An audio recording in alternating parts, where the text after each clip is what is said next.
نحمده ونصلي على رسوله الكريم أما بعد فأعوذ بالله من الشيطان الرجيم بسم الله الرحمن الرحيم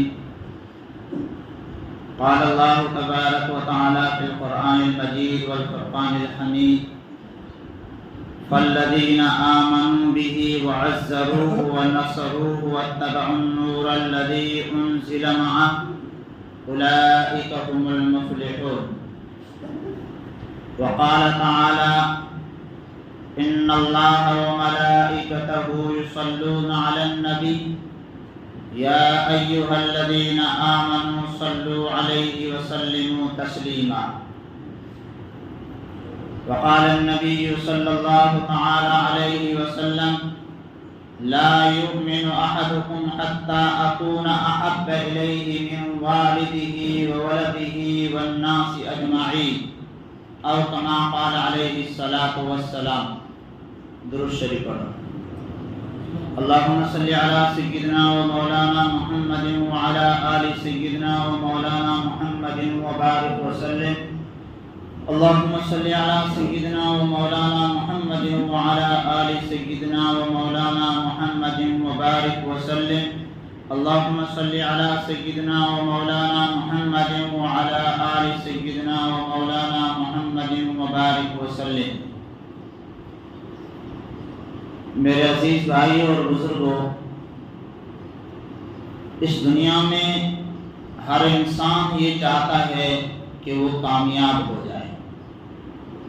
ہر انسان کی رات دن محنت، اس کی سوچ اور اس کی فکر یہی ہے کہ کسی بھی طریقے سے مجھے کامیابی مل جائے. دنیا میں جو بھی انسان جس طریقے سے کام کر رہا ہے، مقصد اس کا یہی ہے کہ کامیابی مل جائے. کامیابی ملے یا نہ ملے یہ الگ بات ہے، لیکن اس کی محنت جو ہے وہ کامیابی کے لیے ہو رہی ہے. ایک ہم اپنی سوچ کے اعتبار سے کامیابی کی شکل طے کرتے ہیں، اور ایک جو تھوڑا بڑا انسان ہے سمجھداری کے اعتبار سے وہ کامیابی کا ایک معیار طے کرتا ہے. ہر ایک کی الگ الگ سوچ ہے اور ایک معیار رب العالمین نے طے کیا ہے، یعنی اللہ رب العزت نے طے فرمایا ہے کہ کامیاب انسان کون ہے.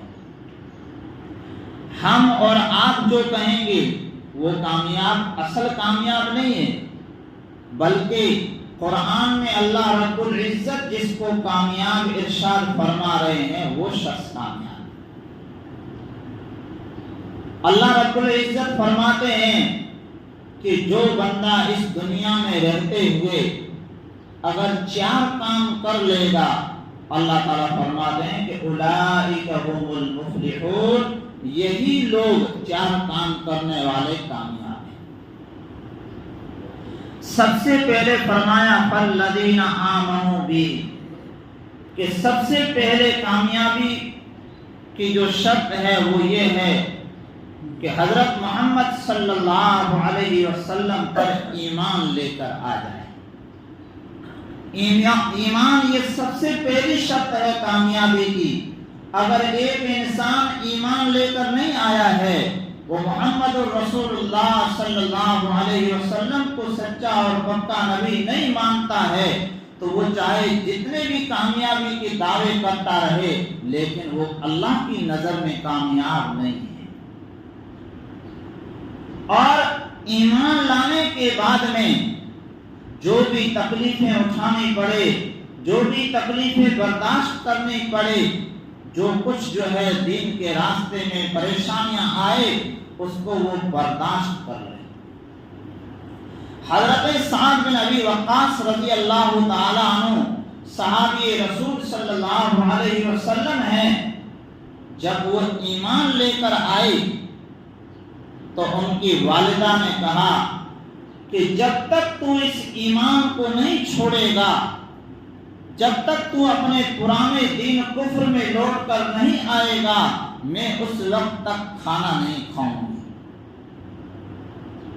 ظاہری بات ہے کہ والدہ ناراض ہو گئی اور اس نے کہا کہ جب تک تو جو ہے اپنے پرانے دین پر نہیں آئے گا میں جو ہے کھانا تک نہیں کھاؤں گی، کچھ پیوں گی نہیں اور ایسے ہی مر جاؤں گی۔ حضرت سعد بن ابی وقاص رضی اللہ تعالیٰ عنہ فرماتے ہیں کہ والدہ یہ جو میں نے دین قبول کیا ہے، حضرت محمد صلی اللہ علیہ وسلم پر جو میں نے کلمہ پڑھا ہے، میری جان جا سکتی ہے، تو بھلے مر جائے، مجھے اس کی کوئی پرواہ نہیں ہے، مگر میں ایمان کو چھوڑ نہیں سکتا۔ والدہ سے فرمایا کہ میں آپ کی جو دنیا کی ضرورتیں ہیں وہ میں جو ہے اٹھانے کے لیے تیار ہوں، حسن سلوک ماں کے ساتھ میں کرنے کے لیے تیار ہوں، آپ کی دنیا کے اعتبار سے جتنی ضرورتیں ہیں، جو خدمتیں ہیں وہ کرنے کے لیے تیار ہوں، مگر دین محمدی کو چھوڑ نہیں سکتا۔ حضرت ابو ہریرہ رضی اللہ تعالیٰ عنہ کے بارے میں بھی یہ آتا ہے کہ ان کے والدہ نے جب حضرت ابو ہریرہ رضی اللہ تعالیٰ عنہ ایمان لے کر آئے تو ان کی والدہ نے ان کو گھر سے نکال دیا، کہا کہ میرے گھر اس دن آنا جب تو جو ہے دین محمدی چھوڑ چکا ہو، اپنے پرانے دین پر جب تو آ جائے تو میرے گھر جو ہے لوٹ کر آنا، ورنہ آنے کی ضرورت ہی نہیں ہے۔ حضرت ابو ہریرہ رضی اللہ تعالی عنہ نے اپنے گھر کو چھوڑ دیا، اللہ کے رسول صلی اللہ علیہ وسلم کے دربار میں جا کر بیٹھ گئے، اللہ کے نبی صلی اللہ علیہ وسلم سے درخواست کر رہے ہیں، عرض کر رہے ہیں کہ میری والدہ نے ایسا ایسا کہا ہے، اے اللہ کے پیارے نبی صلی اللہ علیہ وسلم آپ میری والدہ کے لیے ایمان کی دعا فرما دیجیے۔ اللہ کے نبی صلی اللہ علیہ وسلم کے دونوں ہاتھ مبارک دعا کے لیے اٹھ گئے۔ حضرت ابو ہریرہ رضی اللہ تعالیٰ عنہ کہتے ہیں کہ جیسے ہی اللہ کے نبی صلی اللہ علیہ وسلم نے دعا فرمانی شروع کی، میں وہاں سے دوڑنا میں نے شروع کیا کہ میں جو ہے پہلے گھر پہنچتا ہوں یا حضرت محمد صلی اللہ علیہ وسلم کی دعا پہلے پہنچتی۔ فرماتے ہیں کہ جب میں گھر پہنچا تو کیا دیکھتا ہوں کہ بوڑھی والدہ جو ہے غسل کر کے اور باہر جو ہے آئی ہے اور پانی کے قطرے جو ہیں بالوں سے ٹپک رہے ہیں، اور والدہ کہتی ہے کہ ابو ہریرہ جس کلمے کے تو پڑھ رہا ہے وہ کلمہ مجھے بھی پڑھا دے۔ حضرت ابو ہریرہ کہتے ہیں کہ ابو ہریرہ جو ہے بعد میں پہنچا ہے، حضرت محمد صلی اللہ علیہ وسلم کی دعا پہلے پہنچ گئی ہے اور ایمان کی دولت جو ہے مل چکی۔ میرے عزیز بھائیوں، انہوں نے جو ہے اپنے گھر بار کو چھوڑ دیا، لیکن ایمان لانے کے بعد دین محمدی کو نہیں چھوڑا۔ آج یہ مسلمان اپنے آپ کو جو ہے محبت کا دعویٰ کرنے والا وہ حضرت محمد صلی اللہ علیہ وسلم کے دین کو چھوڑ کر بیٹھا ہے، گھر جو ہے ایک دم ویران ہو چکے ہیں، اتنی بے دینی ہے، اتنی بے دینی ہے کہ جس کو الفاظ میں بیان نہیں کیا جا سکتا، اور محبت رسول کا جو ہے دعویٰ کر رہا ہے کہ اللہ کے نبی سے محبت ہے۔ محبت ہے تو عمل کر کے دکھانا پڑے گا، صرف محبتوں کے دعوے نہیں چلتے ہیں۔ صحابہ کرام نے عمل کر کے دکھلایا۔ تو سب سے پہلی کامیابی کے لیے جو شرط ہے وہ ہے ایمان، ہم سب ایمان لے کر آ گئے۔ دوسرے نمبر پر فرما رہے ہیں وَعَزَّرُوهُ، جنہوں نے اللہ کے نبی صلی اللہ علیہ وسلم کی عظمت بیان کی، جنہوں نے اللہ کے رسول صلی اللہ علیہ وسلم کی عزت کی، جنہوں نے تعظیم سے آپ صلی اللہ علیہ وسلم کو پکارا، تو فرمایا کہ دوسرے نمبر پر اللہ کے رسول صلی اللہ علیہ وسلم کی عزت کرنا ہے۔ آج آپ دیکھیے کہ ہم اور آپ مسلمان ہیں، لیکن اللہ کے رسول صلی اللہ علیہ وسلم کی تعظیم، عظمت، محبت ہمارے دلوں میں کتنی؟ سنتیں جو ہے چھوٹ رہی ہے، فرائض چھوٹ رہے ہیں۔ ایمان والا صبح اٹھتے ہی اپنے چہرے پر جو ہے اسطرا پھیر رہا ہے، اللہ کے رسول صلی اللہ علیہ وسلم کی سنت کو مٹائے جا رہا ہے اور کہتا ہے کہ اللہ کے رسول کی عظمت اور محبت ہے۔ یہ کیسی تعظیم ہے، یہ کیسی محبت ہے کہ صبح اٹھتے ہی سنتوں کو مٹا رہا ہے اور کہہ رہا ہے کہ اللہ کے نبی سے محبت ہے۔ تیسرے نمبر پر فرمایا وَنَصَرُوهُ، اللہ کے رسول صلی اللہ علیہ وسلم کے دین کی مدد کرنا، یہ کامیابی کی تیسری شرط ہے۔ صحابہ کرام جب ایمان لے آئے تو انہوں نے اللہ کے رسول صلی اللہ علیہ وسلم کے لائے ہوئے اس پیارے دین کے لیے اپنی جانوں کو قربان کر دیا۔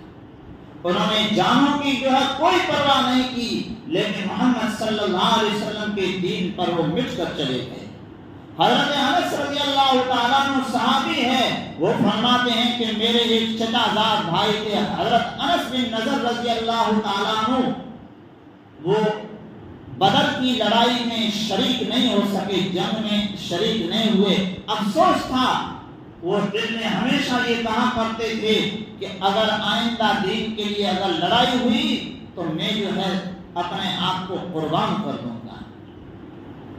فرماتے ہیں کہ جنگ احد کی جب لڑائی ہوئی تو وہاں پر مسلمانوں کو کافی نقصان اٹھانا پڑا۔ وہی حضرت انس بن نضر رضی اللہ تعالیٰ عنہ آپ صلی اللہ علیہ وسلم کی حفاظت کے لیے، حضرت محمد صلی اللہ علیہ وسلم کے بچاؤ کے لیے ڈھال بن کر جو ہے کھڑے ہو گئے، اور فرماتے ہیں کہ ڈھال بنتے بنتے شہید ہو گئے۔ ان کے جسم پر 80 سے زیادہ زخم لگے تھے تیروں کے، وہ پہچانے نہیں جا رہے تھے۔ ان کی بہن نے ان کو انگلیوں کے پوروں سے پہچانا کہ یہ میرا بھائی ہے۔ 80 سے زیادہ زخم کھا کر اللہ کے رسول صلی اللہ علیہ وسلم کی حفاظت کے طور پر وہ اپنی جان کا نذرانہ پیش کر کے چلے گئے۔ آج ہم نے کیا کیا ہے دین کے لیے؟ آپ بتلا دیجیے۔ دین کے لیے 100 روپے یا 50 روپے بھی دیں گے، وہ بھی جو ہے اس کے پیچھے جو ہے 10 الفاظ بولیں گے، کیسا مسلمان ہے اور محبت رسول کا دعویٰ کر رہا ہے۔ حضرت صفیہ رضی اللہ تعالی عنہا اللہ کے رسول صلی اللہ علیہ وسلم کی پھوپھی ہے۔ غزوہ خندق کے موقع پر یہودیوں نے جب دیکھا کہ عورتیں ایک طرف جمع ہیں، یہاں پر کوئی آدمی نہیں ہوگا تو ہم ان کو نقصان پہنچاتے ہیں، یہودی آگے بڑھ کر اس خیمے کی طرف گیا۔ حضرت صفیہ رضی اللہ تعالی عنہا نے جب دیکھا کہ یہ دشمن اسلام آ رہا ہے تو انہوں نے اس خیمے میں سے ایک لٹھ اٹھایا اور اس کے سر پر مار کر اس کو وہیں ڈھیر کر دیا۔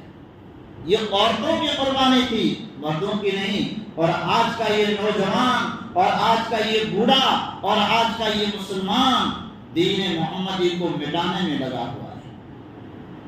میرے عزیز بھائیوں، کبھی بھی کامیاب نہیں ہو سکتے ہیں۔ چوتھے نمبر پر فرمایا وَاتَّبَعُوا النُّورَ الَّذِي أُنزِلَ مَعَهُ، کہ اور اتباع کی، پیروی کی اس نور کی، اس روشنی کی جو حضرت محمد صلی اللہ علیہ وسلم لے کر آئے ہیں، یعنی قرآن کریم یہ روشنی ہے، قرآن کریم جو ہے نور ہے۔ اس نور کی اتباع کرنا، قرآن کریم پر عمل کرنا، یہ کامیابی کے لیے شرط ہے۔ آج مسلمان نے قرآن کو اپنی پیٹھ کے پیچھے ڈال دیا ہے، اپنے معاشرے میں، اپنے سماج میں وہی کام کرے گا جو سماج کہے گا۔ قرآن کا جو حکم ہے وہ قرآن کے اندر موجود پڑا ہے۔ اس لیے میرے عزیز بھائیوں، آج ہم کامیابی سے جو ہے بہت دور ہیں۔ صحابہ کرام نے قرآن کے لیے کیا کیا نہیں کیا۔ حضرت عثمان غنی رضی اللہ تعالی عنہ اور تمیم داری رضی اللہ تعالیٰ عنہ، یہ دو صحابہ ایسے گزرے ہیں کہ انہوں نے ایک رکعت نماز میں پورا قرآن مجید مکمل کیا۔ ایک رکعت میں پورا قرآن پڑھا۔ فرمایا کہ ابو بکر بن عیاش رحمت اللہ علیہ ایک بزرگ گزرے ہیں، جب ان کا انتقال کا وقت قریب آیا تو ان کی بیٹی جو بڑی ہے وہ رو رہی ہے۔ باپ نے پوچھا کہ بیٹا کیوں رو رہی ہو؟ تو بیٹی کہنے لگی کہ ابا جان، آپ آخرت کے سفر پر روانہ ہو رہے ہیں، آگے قبر میں جو ہے کیا معاملہ ہوگا اللہ ہی بہتر جانتا ہے، ہمیں جو ہے اس بات کی فکر ہے۔ ابو بکر بن عیاش رحمت اللہ علیہ کہتے ہیں کہ بیٹا گھبرانے کی ضرورت نہیں ہے، تیرے ابا نے یہاں پر جس کمرے میں رہ رہا ہے وہاں پر روزانہ 30 سال بیٹھ کر روزانہ ایک قرآن مجید مکمل کیا ہے پڑھ کر 30 سال لگاتار اپنے کمرے میں بیٹھ کر روزانہ ایک قرآن مجید پورا کرتے تھے، تلاوت کرتے تھے۔ فرمایا کہ 1100 کے قریب جو ہے قرآن پڑھے۔ وہ اللہ سے امید باندھ کر بیٹھا ہے کہ اللہ رب العزت ضرور قرآن کے صدقے میں اس کی بخشش کر دے گا۔ اور آج یہ جو ہے مسلمان ایک سورت بھی جو ہے پڑھنے کے لیے تیار نہیں ہے۔ دین کی یہ بات ہو رہی ہے، ہر ایک جو ہے یہی سوچ رہا ہوگا کہ کب جو ہے مولوی صاحب جو ہے تقریر کو پورا کریں اور ہم جو ہے مسجد سے باہر نکل کے بھاگیں۔ کیوں؟ اس لیے کہ یہ اندرونی طور پر دلی طور پر مریض ہو چکا ہے، اور بیمار انسان کو کوئی بھی اچھی چیز اچھی نہیں لگتی ہے۔ بیمار انسان کو آپ گوشت بھی پیش کر دو اس کو اچھا نہیں لگتا ہے۔ یہی حال آج ایمان والے کا ہو گیا ہے۔ اس لیے میرے عزیز بھائیو، اللہ کے رسول صلی اللہ علیہ وسلم کی اس امت پر ہم پر اتنے سارے احسانات ہیں کہ جس کا بدلہ ہم چکا نہیں سکتے ہیں۔ اگر ہم نے اس دنیا میں اللہ کے رسول صلی اللہ علیہ وسلم کے اگر طریقے کو زندہ نہیں کیا، اگر ہم سنتوں کو مٹاتے رہے تو قیامت کے دن ہم کامیاب نہیں ہو سکتے۔ اس لیے میں نے دوسری جو ہے آیت پڑھی کہ ان اللہ و ملائکتہ یصلون علی النبی یا ایھا الذین آمنوا صلوا علیہ وسلموا تسلیما۔ اللہ رب العزت خود فرما رہے ہیں کہ اے میرے بندو، میں حضرت محمد صلی اللہ علیہ وسلم پر رحمتیں بھیجتا ہوں، اور میرے فرشتے بھی درود بھیجتے ہیں، اور ایمان والو تم بھی درود شریف بھیجا کرو۔ میرے عزیز بھائیوں، آج ہم جو ہے کتنا درود شریف پڑھتے ہیں بتلائیے؟ جب اللہ کے نبی صلی اللہ علیہ وسلم کا پیارا نام آتا ہے تو بھی ہم جو ہے درود شریف پڑھنے کے لیے تیار نہیں ہیں، اور محبت رسول کا بڑا دعویٰ ہے۔ کیسی محبتیں ہیں؟ فرمایا کہ اس امت میں ایسے ایسے لوگ گزرے ہیں کہ جنہوں نے ہر قدم پر حضرت محمد صلی اللہ علیہ وسلم پر درود شریف پڑھا۔ سفیان ثوری رحمت اللہ علیہ بزرگ گزرے ہیں، وہ کہتے ہیں کہ میں حج کے سفر پر روانہ ہوا، سفر پر میں جا رہا ہوں تو کیا دیکھتا ہوں کہ ایک نوجوان ہے، وہ ایک قدم بڑھاتا ہے اور کہتا ہے اللہم صلی علی محمد وعلی آل محمد، پھر جو ایک قدم آگے بڑھاتا ہے اور وہ کہتا ہے اللہم صلی علی محمد وعلی آل محمد، ہر قدم پر درود شریف پڑھے جا رہا۔ تو وہ کہتے ہیں کہ میں نے اس سے پوچھا کہ یہ کیا ماجرا ہے؟ تو وہ نوجوان کہتا ہے کہ ایک مرتبہ میں اپنی والدہ کے ساتھ میں حج کو گیا، جب میں وہاں پر حرم شریف میں پہنچا، ابھی حج کے ایام میں کچھ دن باقی تھے، تو میری والدہ کو فالج یعنی لقوا ہو گیا اور اس کے ہاتھ پاؤں جو ہل نہیں رہے تھے۔ میں جو ہے اس افسوس میں اور پریشانی میں تھا کہ یا اللہ میری والدہ کو اگر صحت نہیں ملی اور اگر شفا نہیں ملی تو میری والدہ جو ہے حج کس طریقے سے کرے۔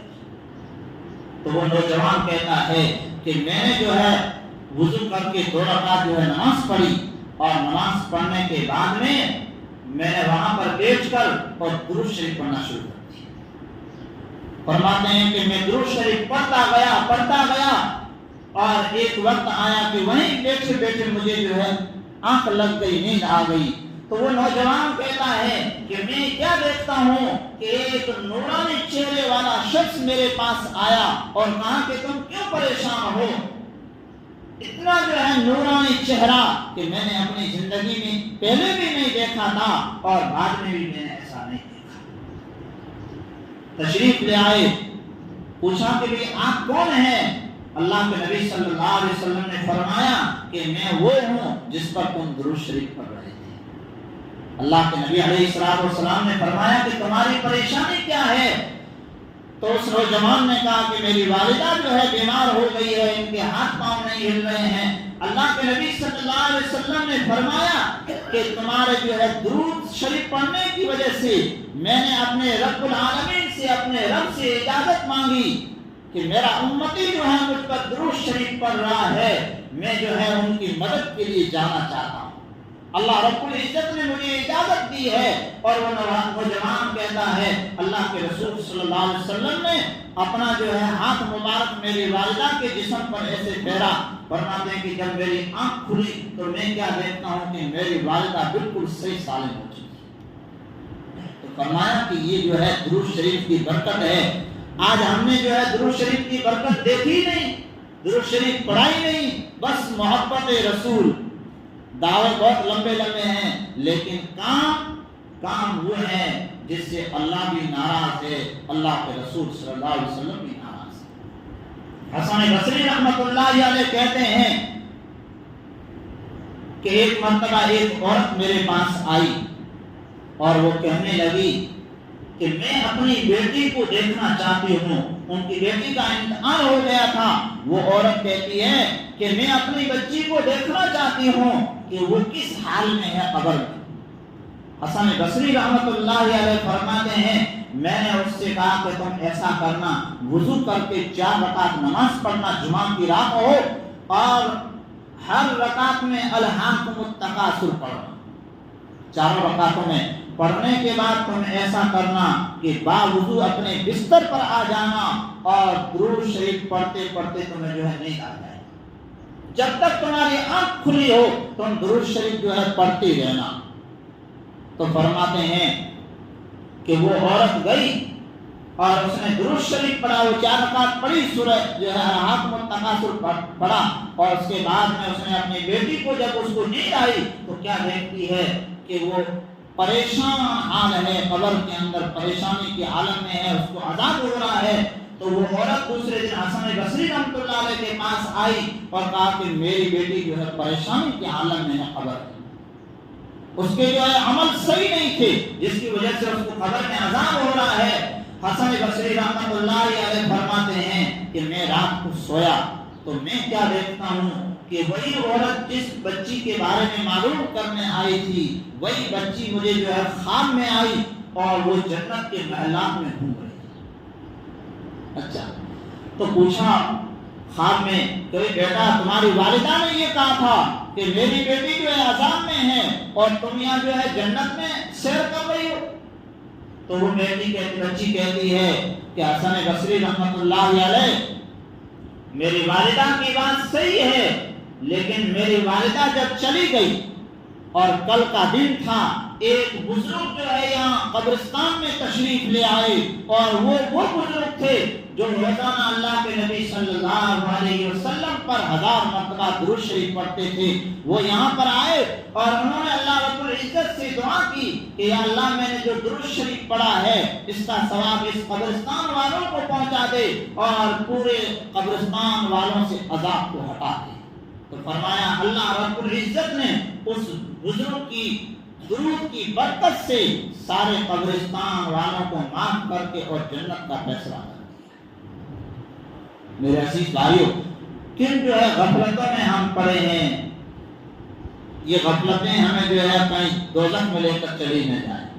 اس لیے میں آپ سے جو ہے درخواست کرتا ہوں کہ حضرت محمد صلی اللہ علیہ وسلم کی محبتوں کو اس دل میں بسایا جائے، دنیا کی محبتوں کو نکال دو، اللہ کے نبی صلی اللہ علیہ وسلم پر زیادہ سے زیادہ جتنا ہو سکے،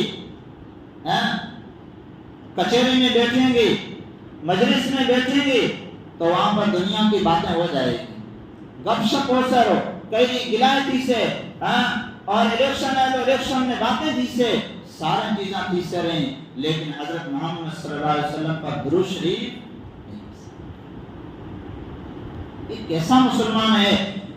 اس لیے میں آپ سے کہتا ہوں کہ اپنے بچوں کو قرآن کی تعلیم ضرور دو، اس لیے کہ یہ بچہ قرآن کی تعلیم نہیں سیکھے گا تو یہ بیچارہ جو ہے اندھا ہی رہ جائے گا دینی تعلیم کے اعتبار سے، اور اندھیریوں میں بھٹک کر یہ کہیں جو ہے دوزخ میں جانے والا نہ بن جائے۔ اگر یہ دوزخ میں وہ جوان چلا گیا تو والدین کو بھی جو ہے یہ ساتھ میں لے کے چلا جائے۔ اس لیے اپنے بچوں کو اگر آپ زیادہ نہیں پڑھا رہے ہیں تو کوئی بات نہیں، لیکن اپنے بچوں کو قرآن کی تعلیم ضرور دیں. اس کے بعد اگر آپ انگریزی ہندی کی تعلیم دینا چاہتے ہیں اور آپ کے پاس اگر وسعت ہے، اللہ نے پیسے دیے ہیں، تو ضرور جو ہے اپنے بچوں کو انگریزی اور ہندی کی تعلیم دیں، ان کو بہترین جو ہے سرکاری نوکر بنائیں. ہمیں جو ہے اس سے کوئی اعتراض نہیں ہے، لیکن سب سے پہلے وہ بچہ قرآن پڑھنے والا ہونا چاہیے. اگر قرآن پڑھا ہوا نہیں ہوگا تو پھر ہمارے لیے پریشانیاں کھڑی ہو جائیں گی. اور اپنے بچوں کو جب ہم گھر میں بیٹھے ہوں تو حضرت محمد صلی اللہ علیہ وسلم کی محبت سکھائیں کہ اللہ کے نبی صلی اللہ علیہ وسلم نے ہمارے لیے کتنی قربانیاں پیش کی. جب ہمیں خود ہی معلوم نہیں ہے تو اپنے اولاد کو کیا بتلائیں گے؟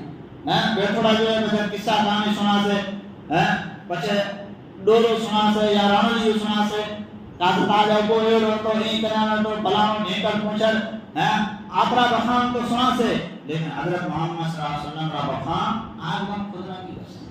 اس لیے ہم جو ہے یہ دین کی جو مجلسیں لگتی ہے ان کو ہم غنیمت سمجھیں، دین کی باتوں کو دل سے سنیں. اللہ رب العزت ہمیں حضرت محمد صلی اللہ علیہ وسلم کی محبت عطا فرمائے. آمین یا رب العالمین.